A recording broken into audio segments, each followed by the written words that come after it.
atheist has ever been able to sustain that burden of proof to show that there are necessarily true assumptions that would reveal some kind of a contradiction between God and the suffering and evil in the world. In fact, I think we can prove that they are compatible. But when the argument is analyzed solely on a logical perspective, it seems to be the weakest, if not the weakest argument against God, in my opinion. That the reasons why there is suffering and pain are entirely obvious, and in fact they're inevitable if there is a loving God. But how would you explain them? Why then does God have to allow discomfort, suffering, pain, terrible pain, sometimes to exist? Well, if God is all good and all powerful and all knowing, why does he allow bad things to happen to good people? this is, I think, the principal argument for the atheistic side that my opponents in the debates will sometimes bring up.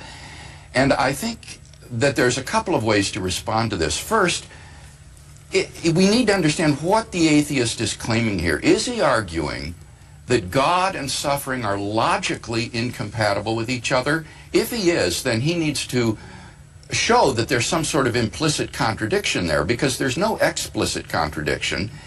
And I would say that no atheist has ever been able to sustain that burden of proof to show that there are necessarily true assumptions that would reveal some kind of a contradiction between God and the suffering and evil in the world. In fact, I think we can prove that they are compatible by just adding a third proposition, and that would be that God has morally sufficient reasons for permitting the evil and suffering in the world. As long as that's even possible, it shows that God and evil are logically compatible. So that logical version of the argument doesn't work. Now, very quickly, there's a probabilistic version of the argument which says, all right, God and evil are logically compatible, but nevertheless, it's highly improbable that God exists, given the evil and suffering in the world.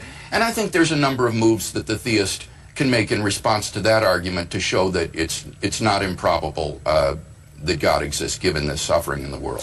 The idea that God does not exist because of the suffering and evil in the world has been the most famous argument heard against God by atheists and even agnostics.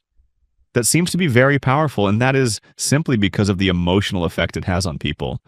And let us be honest, it is hard to answer to people about it, when especially they share their horrific stories of what they have been through, and how it led them to question the existence of God.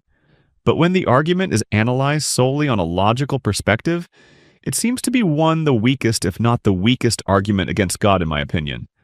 Just like many, I was there, in that place where it was hard for me to defend my belief in God, when any person would bring the problem of evil and suffering.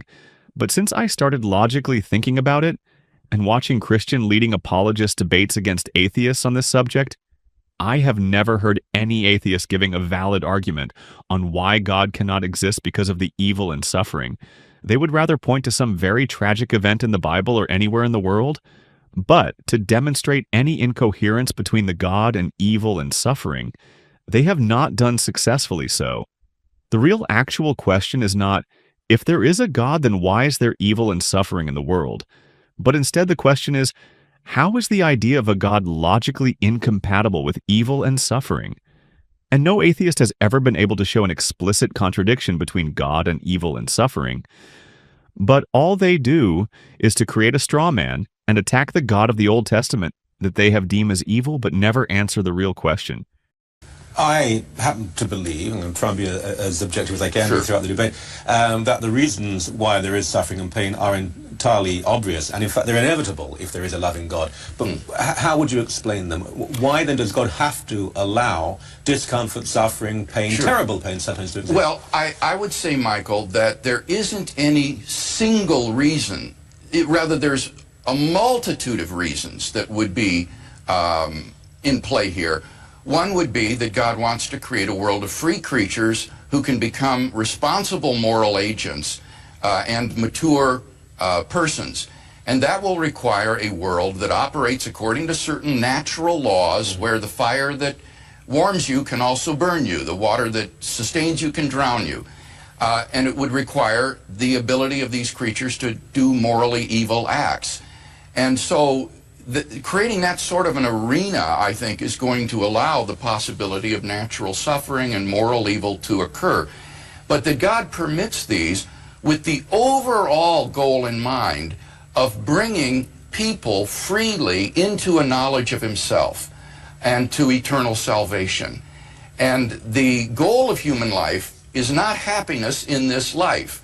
We are not God's pets. His goal is not to create a nice terrarium here for his human pets. Rather, it is to bring persons into communion with himself forever, freely.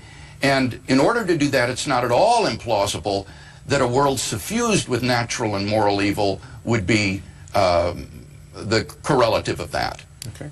The reason why I said that this argument is the weakest, it's because it is not hard to prove the compatibility between God and evil and suffering. Compatible here simply means, can God and evil and suffering coexist at the same time without conflict? And the answer is yes. The next question is, how are they compatible? The reason they are compatible is that God has morally sufficient reasons for permitting the evil and suffering in the world. It's true that there is not a single reason, and we may not even know all the reasons of why did God allow evil and suffering. But it doesn't pose a threat to the argument or damages it in any way. If you have any counter-argument or addition to make, please feel free to post it in the comment section. In my own opinion, the reason why a loving God will allow evil and suffering is that God has given human being a free will in their ability to act. They are free to take a right decision and as well as a wrong decision, and every decision has consequences. Because if we are not free in our choices, then we cannot be accountable. But if we can be accountable, then we can become responsible moral agent.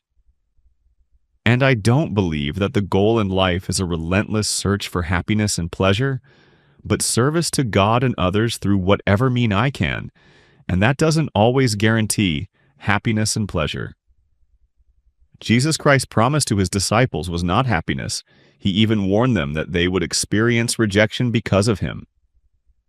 Suffering and evil are definitely inevitable, and there is no remedy to it, but the solution to their overcoming is called Jesus Christ. He lives with us, in us, and goes through with us those hard times and make us only stronger to stand in face of any challenge. Give him an opportunity, and you will not regret it.